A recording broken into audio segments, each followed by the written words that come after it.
Moscou, août 1943. Le ciel nocturne au-dessus de la place rouge éclate. 124 canons tirent salve après salve dans l'obscurité et des feux d'artifice éclatent à travers les cieux en grande cascade d'arcs lumineux. Dans les rues en contrebas, la foule acclame, certains pleurent, d'autres rient, d'autres font les deux à la fois. Pour les citoyens d'une nation qui a saigné plus que tout autre dans cette guerre, c'est un moment qu'ils attendaient depuis des années. L'armée rouge a chassé les Allemands des villes d'Orel et de Belgorod. Et Joseph Staline, le dirigeant soviétique, a ordonné ce spectacle pour célébrer. Sa proclamation résonne à travers la capitale. Gloire éternelle aux héros tombés dans la lutte pour la liberté. Mort aux envahisseurs allemands. Ce ne sont pas des mots vides. Derrière eux se trouve toute la puissance de la plus colossale machine militaire que le monde ait jamais vue, et elle est sur le point d'être déchaînée. Mais pour comprendre comment le monde en est arrivé à ce moment avec les armées d'Hitler en retraite et Staline à l'offensive, nous devons revenir en arrière. À travers 2 années de carnage inimaginable sur le front de l'Est, à travers Stalingrad et Koursk, à travers les sièges gelés et les villages calcinés, jusqu'aux décisions, aux erreurs de calcul et à l'orgueil démesuré qui ont renversé le cours de la Seconde Guerre mondiale. Car ceci n'est pas simplement l'histoire d'armées s'affrontant à travers un continent. C'est l'histoire du refus d'un homme d'accepter la réalité Adolf Hitler, qui à ce moment-là avait pris le contrôle personnel de presque chaque décision militaire importante, et de la détermination impitoyable d'un autre homme à l'exploiter. Staline avait observé, attendu et souffert. Maintenant, alors que les Allemands chancelaient, il saisit son opportunité pour exercer sa vengeance et passer à l'offensive. Ce qui suivit allait redessiner la carte de l'Europe, et ses conséquences se feraient sentir pendant un demi-siècle. À l'été 1943, Hitler menait une guerre sur 2 fronts. En Europe occidentale, une force anglo-américaine progressait à travers l'Italie, menaçant son flanc sud. Les Allemands avaient été contraints de retirer certaines de leurs troupes d'élite du front de l'Est pour aider à la contenir. L'effet fut dévastateur. Cela laissa leurs forces à l'Est dangereusement étirées. Des soldats allemands épuisés faisaient désormais face aux énormes réserves de la machine militaire soviétique. Une machine qui se renforçait chaque mois, tandis que celle de l'Allemagne se vidait de son sang. D'énormes barrages d'artillerie soviétique et des assauts massifs de chars déchiquetaient les lignes allemandes. Le cours de la guerre avait changé, et maintenant, Staline entendait en tirer le maximum. Les images qui subsistent de ces mois sont obsédantes. Des colonnes de prisonniers allemands, des milliers et des milliers traînant les pieds vers l'est à travers la boue et la neige. Des chars calcinés jonchant la steppe comme les carcasses de grandes bêtes de métal. Des villages réduits à rien d'autre que des fondations carbonisées et des cheminées se dressant seules contre le ciel. Et partout, les visages de soldats qui avaient trop vu, de civils qui avaient trop enduré, d'un continent qui se déchirait. Voici l'histoire de ce qui s'est passé ensuite. Du grand rouleau compresseur soviétique qui allait repousser les Allemands sur 2400 km de terrain imbibé de sang. Des batailles qui firent rage des ruines de Kharkov, porte de Budapest. Du siège qui affama 1 million de personnes à Leningrad. Du camp de la mort de Majdanek. Et des froids calculs politiques qui allait couper l'Europe en 2 pour les 50 années suivantes. C'est une histoire racontée à travers les décisions des dictateurs et la souffrance des gens ordinaires, car dans cette guerre, les deux étaient inséparables. Les effets du contrôle personnel obsessionnel d'Hitler se firent sentir presque immédiatement par les troupes de l'Axe occupant la ville ukrainienne stratégiquement importante de Kharkov. Les forces soviétiques approchaient de la ville par 3 côtés. La situation était désespérée. Le commandant allemand de la région, le maréchal Erich von Manstein, l'un des esprits militaires les plus capables que l'Allemagne possédait, évalua la position et arriva à une conclusion évidente. Il ordonna un repli tactique. C'était la chose sensée à faire. Hitler annula immédiatement l'ordre. Kharkov devait être tenu à tout prix. Ce n'était pas simplement de la stratégie militaire, c'était de l'idéologie. Hitler n'accepterait rien qui réduise ce qu'il appelait le Lebensraum, l'espace vital qu'il croyait nécessaire à l'Allemagne pour assurer sa grandeur.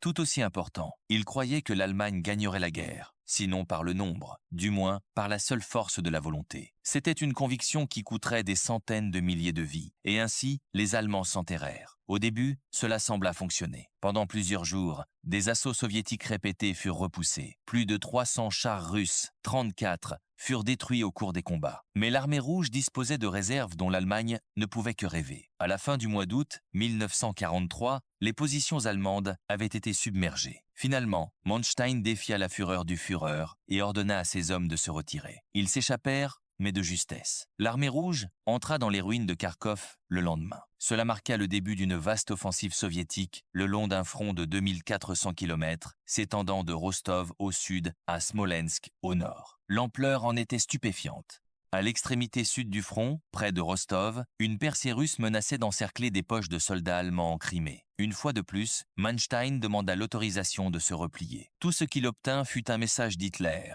« Ne faites rien, je viens moi-même ». Mais il ne vint jamais. L'armée allemande fut contrainte à une nouvelle retraite chaotique de dernière minute. Le repli fut aggravé par des bandes de partisans aguerris, dont beaucoup étaient d'anciens soldats de l'armée rouge coupés derrière les lignes ennemies. Ils tendaient désormais des embuscades aux Allemands en retraite, coupant leurs lignes de communication et d'approvisionnement. Les Allemands réagirent avec une férocité prévisible. Il y eut de terribles représailles contre la population civile. Une politique de la terre brûlée fut mise en œuvre. Ce qu'ils ne pouvaient pas tenir, ils le détruisaient. Les Russes dominaient également le ciel. La Luftwaffe avait toujours été un élément clé de la machine de guerre allemande, mais Hitler avait été contraint de détourner une grande partie de ses avions pour défendre le territoire contre une offensive de bombardement dévastatrice menée par les États-Unis et la Grande-Bretagne. En conséquence, les avions russes étaient 5 fois plus nombreux que ceux de la Luftwaffe. Les chasseurs bombardiers Sturmovik de l'armée de l'air rouge infligèrent de lourdes pertes aux blindés et aux colonnes de ravitaillement allemandes. Le ciel, autrefois domaine de la supériorité allemande, appartenait désormais aux soviétiques.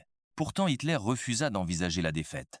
Il annonça une nouvelle version de sa politique d'interdiction de retraite. Il ordonna aux troupes allemandes de créer ce qu'il appelait des zones fortifiées, des bastions locaux à défendre jusqu'au bout. Seule son approbation personnelle pouvait permettre l'abandon de ces prétendues forteresses. C'était un stratagème désespéré, et il allait coûter très cher aux Allemands. La logique derrière cet ordre n'était pas enracinée dans la réalité militaire, mais dans la psychologie d'Hitler. Il croyait que tenir le terrain, n'importe quel terrain, quelle que soit sa valeur stratégique, était un acte de volonté qui inspirerait ses troupes et démoraliserait l'ennemi. La vérité était exactement l'inverse. En enchaînant ses forces à des positions fixes, il offrait à l'armée rouge exactement ce qu'elle voulait. Des cibles qui pouvaient être encerclées, bombardées et affamées jusqu'à la soumission. C'était un schéma qui allait se répéter, avec une régularité écœurante, sur l'ensemble du front de l'Est. L'un des premiers tests de cette stratégie survint près de la ville ukrainienne de Kamnets-Podolski. Ici, 20 divisions de Panzers, quelques 200 000 hommes, étaient menacés d'encerclement. Hitler la déclara zone fortifiée et refusa d'autoriser une retraite. Face à des combats acharnés, il y eut une dispute virulente entre Hitler et Manstein, qui voyait l'écriture sur le mur. Finalement, Manstein obtint gain de cause, et les Panzers reçurent l'autorisation de percer.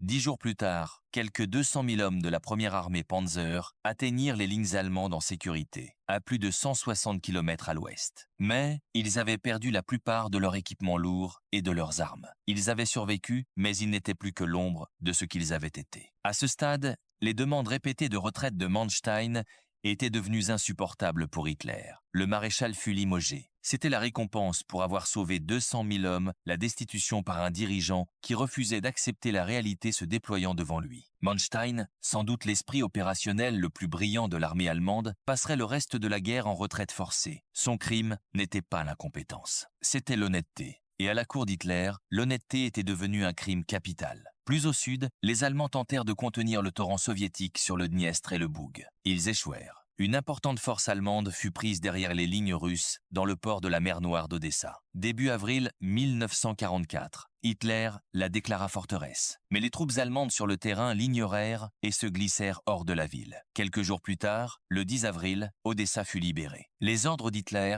ne devenaient guère plus que des mots que de moins en moins de ses commandants étaient disposés à obéir. Staline pouvait désormais tourner son attention vers la ville du nord de la Russie qui avait souffert sous l'assaut nazi pendant des années.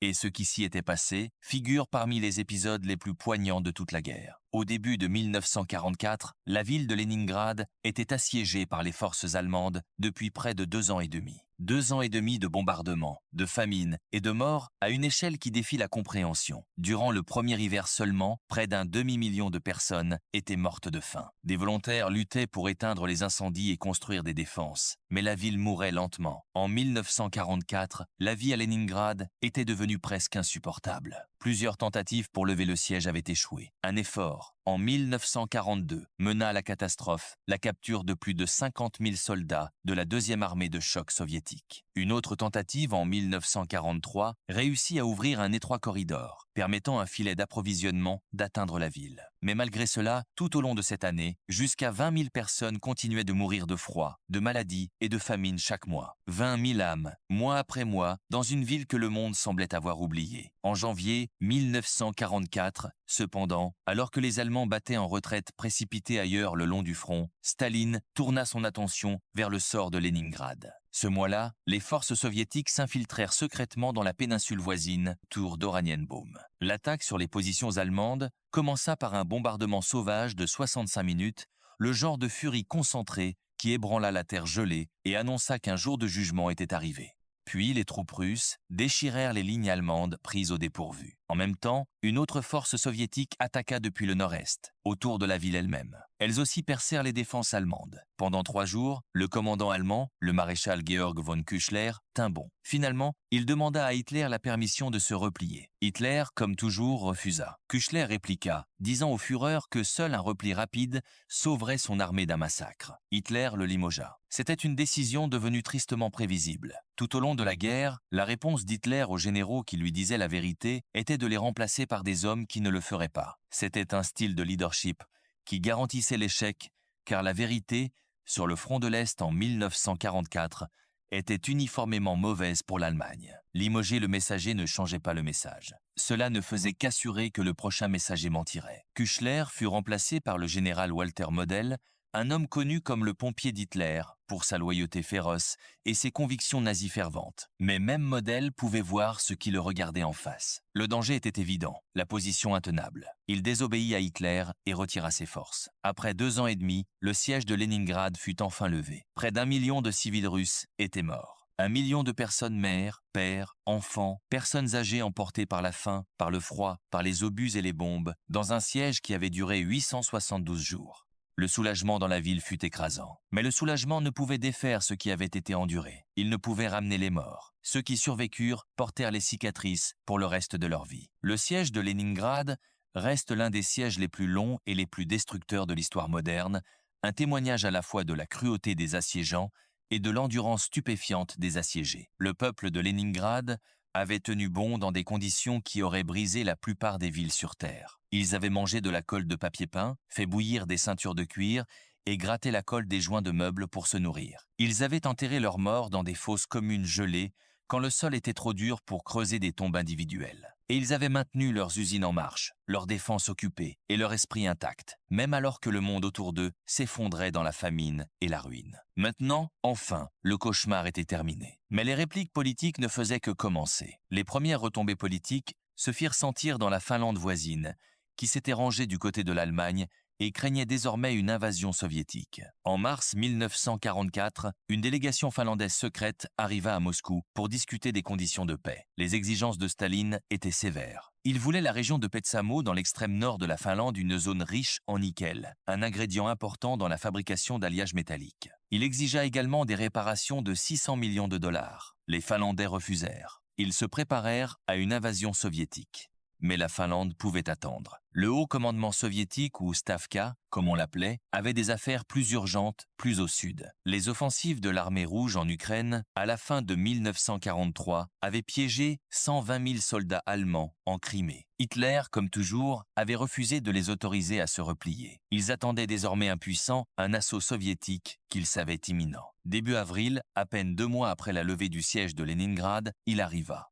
Les troupes du 4e front ukrainien déferlèrent sur la Crimée depuis le nord. En même temps, une attaque de diversion frappa l'extrémité de la péninsule. En moins d'1 jour, les troupes de l'Axe à l'ouest avaient cédé. Elles se replièrent sur le port de Sébastopol, la ville même qui avait enduré son propre siège légendaire plus tôt dans la guerre. Hitler ordonna à la forteresse de Sébastopol de tenir jusqu'au dernier homme. Il n'avait aucune chance. En 2 semaines, les troupes allemandes étaient évacuées par mer. 40 000 hommes s'échappèrent. Mais quelques 30 000 défenseurs étaient encore piégés dans le port. Ils se replièrent sur les plages au sud de la ville, espérant être secourus par d'autres navires allemands. Cela n'arriva pas. L'évacuation fut interrompue par un bombardement d'artillerie soviétique qui transforma les plages en un terrain de mort. 3 jours plus tard, les Allemands se rendirent. La Crimée était perdue. Une autre des prétendues forteresses d'Hitler s'était effondrée en poussière. Pendant ce temps, à travers les vastes territoires que les Allemands occupaient encore, une guerre de l'ombre faisait rage. Des groupes de partisans, beaucoup composés d'anciens soldats de l'armée rouge coupés derrière les lignes, d'autres formés de civils ordinaires poussés à la résistance par la brutalité de l'occupation, frappaient les Allemands en retraite partout où ils le pouvaient. Ils coupaient les lignes de communication, tendaient des embuscades aux convois et faisaient sauter les voies ferrées. Les Allemands répondaient par de sauvages représailles contre quiconque était soupçonné d'aider les partisans. Des villages entiers étaient incendiés. Des civils étaient exécutés en guise d'avertissement. C'était un cycle de violence qui a laissé des cicatrices à travers le paysage de l'Europe de l'Est, des cicatrices qui mettraient des générations à guérir. Mais rien n'aurait pu préparer l'armée rouge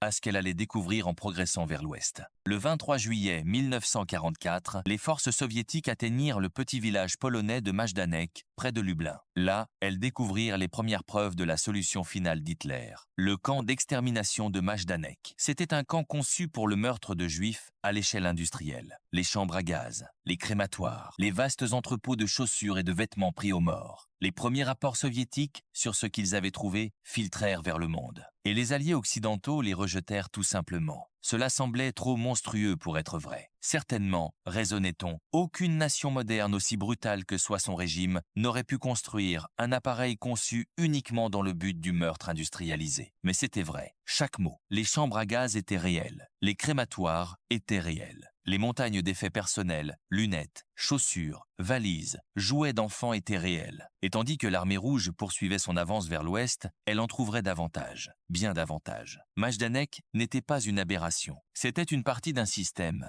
un vaste système d'extermination méticuleusement organisé qui s'étendait à travers l'Europe occupée. L'horreur totale de ce qui avait été fait au nom du Troisième Reich ne commençait qu'à émerger. Dans les mois et les années qui suivirent, les armées libératrices soviétiques et occidentales découvriraient camp après camp. Auschwitz, Treblinka, Sobibor, Bergen-Belsen. Chacun un monument à la cruauté humaine, à une échelle que le monde n'avait jamais vue et ne doit jamais revoir. Ce n'étaient pas des statistiques abstraites. Chaque numéro sur les registres du camp était une vie avec un nom, une histoire et un avenir qui avait été volé. C'est une vérité qui doit être dite clairement, car les victimes ne méritent rien de moins. Au printemps 1944, les forces d'Hitler étaient étirées à leur limite absolue. Tout le long du front de l'Est, il y avait un besoin désespéré de renfort. Le problème pour le haut commandement allemand était de savoir où placer les quelques ressources dont il disposait pour en tirer le meilleur avantage. Les rapports du renseignement allemand suggéraient que la prochaine grande offensive de l'armée rouge frapperait en Biélorussie. Mais Hitler n'était pas d'accord. Il était convaincu que Staline frapperait au sud pour s'emparer des champs pétrolifères roumains. Les deux, en fin de compte, avaient tort du moins au début. Au début de l'été, le commandement de l'armée rouge tourna d'abord son attention vers la Finlande. Les troupes russes attaquèrent à travers l'isthme de Carélie. Après 2 jours de combat, les Finlandais furent contraints de se replier. Lentement, au cours du mois suivant, l'armée rouge avança vers le nord. En août 1944, tout était terminé. Les Finlandais demandèrent la paix. Et c'est ici que Staline montra les premiers signes d'un schéma qui se répéterait à travers l'Europe. Il s'empara de terre les régions de la Carélie finlandaise et la région de Petsamo riche en nickel. Il prit ce qu'il voulait. Et personne ne pouvait rien faire pour l'arrêter.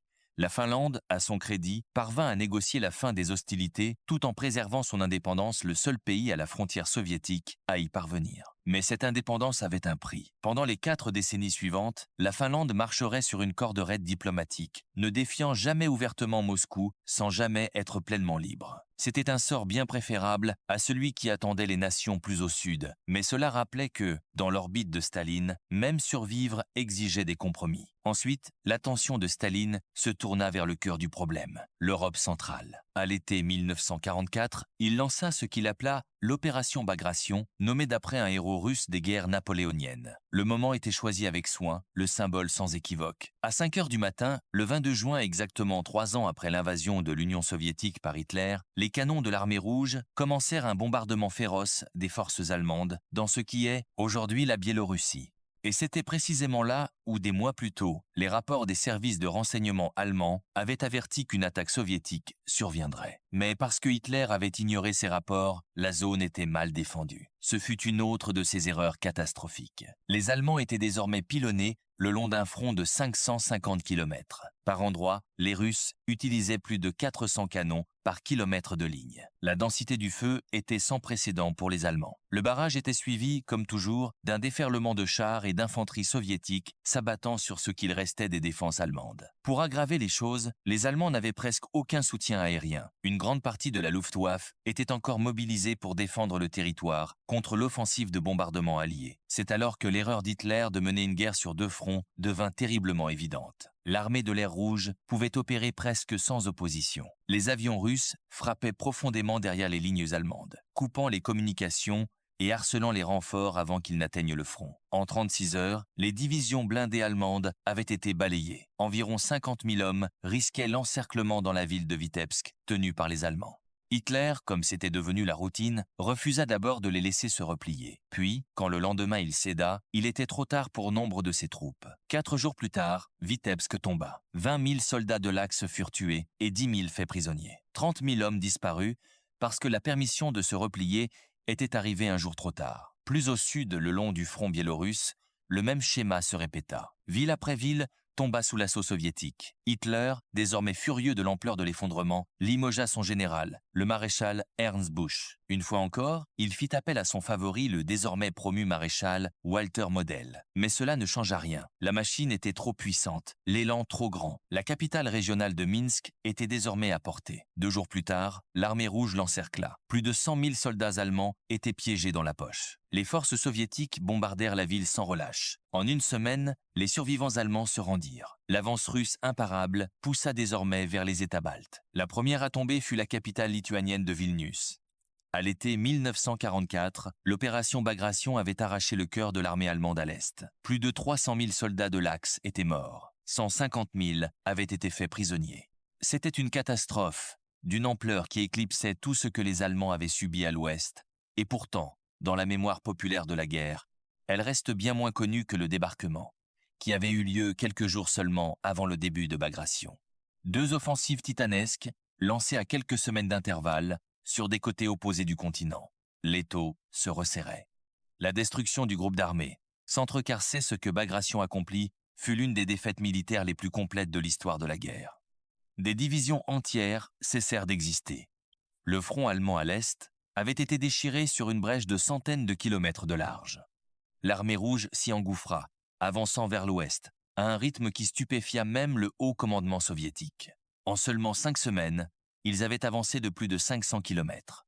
Des villes qui avaient été sous occupation allemande pendant 3 ans furent libérées en quelques jours. Sur l'ensemble du front de l'Est, les Allemands étaient désormais en pleine déroute. Mais ils laissaient derrière eux des villes et des campagnes dévastées. Ils commirent des atrocités généralisées contre les habitants locaux, un acte final de vengeance par une armée qui savait, à un certain niveau, que la guerre était perdue. La destruction était systématique et délibérée. Les ponts furent détruits, les voies ferrées arrachées, les puits empoisonnés et les bâtiments incendiés. Ce que les Allemands ne pouvaient emporter avec eux, ils le détruisaient comme pour s'assurer que ce qu'ils perdaient serait sans valeur pour ceux qui en hériteraient. L'armée rouge fit alors une pause et s'enfuit le long de la Vistule, au sud de Varsovie. Et ici, une question se pose qui jette une longue ombre sur l'héritage de Staline. Pourquoi s'est-il arrêté? Staline n'était pas pressé de mettre fin à la guerre, pas encore. Avec l'Europe en ébullition, les conditions étaient idéales pour la propagation du communisme. Et les premières victimes des calculs politiques de Staline furent les Polonais. Le 1er août 1944, l'armée de l'intérieur polonaise se souleva à Varsovie contre ses occupants nazis. C'était une tentative courageuse et désespérée pour la liberté. Mais l'insurrection avait désespérément besoin d'aide. L'armée rouge,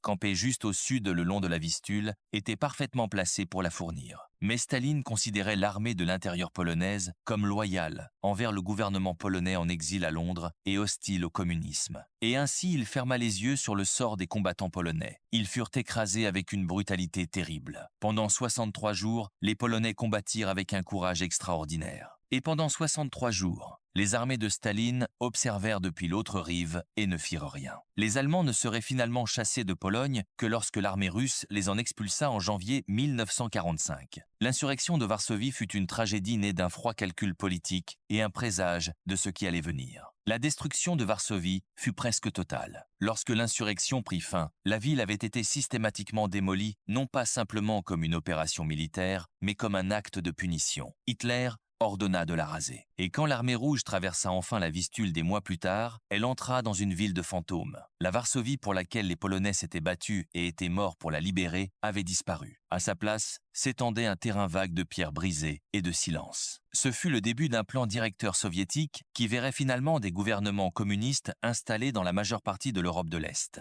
Le schéma était toujours le même. L'armée rouge arrivait en libératrice, était accueillie avec une gratitude et un soulagement sincère.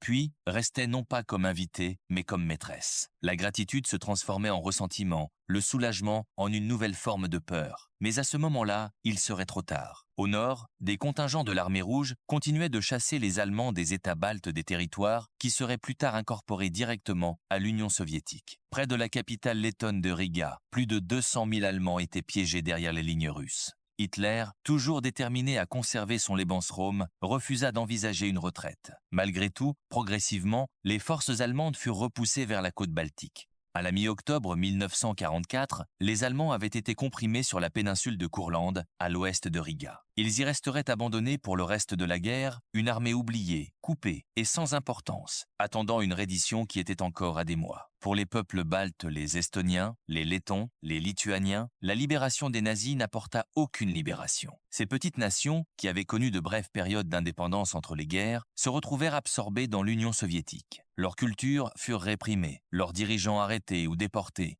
leur population soumise à des vagues de réinstallation forcées qui déracinèrent des communautés entières. Les États baltes ne retrouveraient leur indépendance qu'en 1991, près d'un demi-siècle plus tard. Pour eux, la fin de la Seconde Guerre mondiale ne fut pas une fin du tout. Ce fut le début d'une nouvelle captivité. Staline, pendant ce temps, évaluait déjà d'autres territoires en Europe de l'Est. Il aurait pu se diriger directement vers l'Ouest, vers l'Allemagne. Au lieu de cela, des unités de l'armée rouge se déplacèrent vers le sud, dans une vaste poussée à travers les Balkans. Près de 1500 chars et 1 million d'hommes pénétrèrent en Roumanie fin août 1944. Les forces de l'Axe en défense comptaient moins de 400 chars et seulement 800 000 soldats. Ils étaient surpassés avant que le premier coup de feu ne soit tiré. Les troupes roumaines pro-allemandes cédèrent presque immédiatement sur tout le front. 3 jours plus tard, de larges poches de troupes allemandes étaient encerclées près de Kishinev. Hitler émit son commandement habituel, pas de retraite. Pendant 9 jours, les combats furent acharnés. Plus de 180 000 soldats allemands furent tués ou faits prisonniers. Les survivants bâtirent une retraite tardive. Fin août, le dictateur pro-allemand de la Roumanie, le maréchal Ion Antonescu, fut arrêté.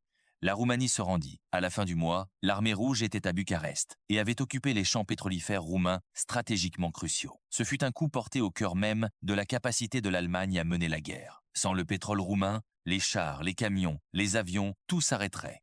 L'Allemagne avait perdu sa principale source de carburant. Pour une armée mécanisée combattant sur 2 fronts, c'était une blessure dont il n'y aurait pas de rétablissement. 3 armées soviétiques se déplacèrent alors vers le sud, en Bulgarie. La Bulgarie avait essayé de rester neutre tout au long du conflit, marchant sur un fil précaire entre les grandes puissances. Mais la neutralité était un luxe que la construction d'empire de Staline ne permettrait pas. Elle aussi serait bientôt engloutie. Le gouvernement bulgare, voyant ce qui était arrivé à la Roumanie, tenta de négocier. Mais Staline n'était pas intéressé par la négociation. Il était intéressé par le contrôle. Pendant ce temps, le reste des forces russes se dirigea vers l'ouest, en direction de la Yougoslavie. Les troupes allemandes au sud en Grèce faisaient soudain face au risque d'être piégées. Ils entamèrent une retraite précipitée à travers l'Albanie et le sud de la Yougoslavie, harcelés tout le long par les partisans albanais et yougoslaves, des combattants qui menaient leur propre guerre de guérilla brutale depuis des années et qui sentaient maintenant que la fin était proche. À la mi-octobre 1944, l'armée rouge avait atteint la capitale yougoslave de Belgrade. C'est seulement alors qu'elle commença à pivoter vers le nord et l'ouest, vers la Hongrie et au-delà de la Hongrie, vers l'Allemagne elle-même. Le tableau stratégique était désormais sans équivoque. L'Allemagne était pressée de l'est et de l'ouest, ses alliés se détachant un par un, ses ressources épuisées, ses armées en retraite sur tous les fronts. Et pourtant la guerre continuerait encore 6 mois. 6 mois de carnage inutile, poussés par le refus d'un seul homme d'accepter que la guerre était perdue. Des renforts allemands affluèrent en Hongrie pour soutenir le gouvernement fantoche pro-nazi. Mais l'armée rouge avançait, implacable et apparemment inépuisable. 8 semaines plus tard, elle assiégea Budapest. Le siège dura plus de 6 semaines de combats sauvages, rue par rue, avant que le gouvernement fantoche allemand ne s'effondre. Budapest fut laissée en ruine, une autre ville sacrifiée sur l'autel du refus d'Hitler d'accepter la défaite. La bataille de Budapest fut parmi les engagements urbains les plus féroces de toute la guerre. Les défenseurs allemands et hongrois se battirent pour chaque pâté de maison, chaque bâtiment, chaque étage. Le Danube, qui divisait la ville en Buda et Pest, coula rouge. Des civils furent piégés dans les caves pendant des semaines, pris entre deux armées qui déchiraient leur ville. Lorsque la dernière résistance allemande fut enfin brisée, les grands ponts de la ville gisaient brisés dans le fleuve. Ces bâtiments historiques étaient éventrés et des milliers de ces citoyens gisaient morts dans les décombres. C'était la libération, oui, mais une libération qui laissait bien peu à célébrer. À la fin de 1944, la majeure partie de l'Europe de l'Est était dans l'emprise de Staline. Ses troupes contrôlaient les États baltes et la Pologne. La Roumanie et la Bulgarie étaient tombées. Des forces pro-soviétiques régnaient en Yougoslavie et en Albanie. La Hongrie et la Tchécoslovaquie étaient dans sa ligne de mire. En l'espace d'à peine 10 à 8 mois, Staline avait réussi à poser les fondations de ce qui deviendrait le bloc soviétique, un empire communiste s'étendant de la mer Baltique à la mer Noire, de l'Elbe au Pacifique. Cela avait été accompli par une combinaison de forces militaires écrasantes et de calculs politiques impitoyables. À chaque étape, Staline avait joué un double jeu. Il combattait les Allemands, ou il les combattait avec une férocité et un sacrifice que les alliés occidentaux pouvaient à peine comprendre. Mais même tandis que ses soldats saignaient et mouraient pour libérer l'Europe de l'Est de la tyrannie nazie, Staline se préparait à remplacer une forme de domination par une autre.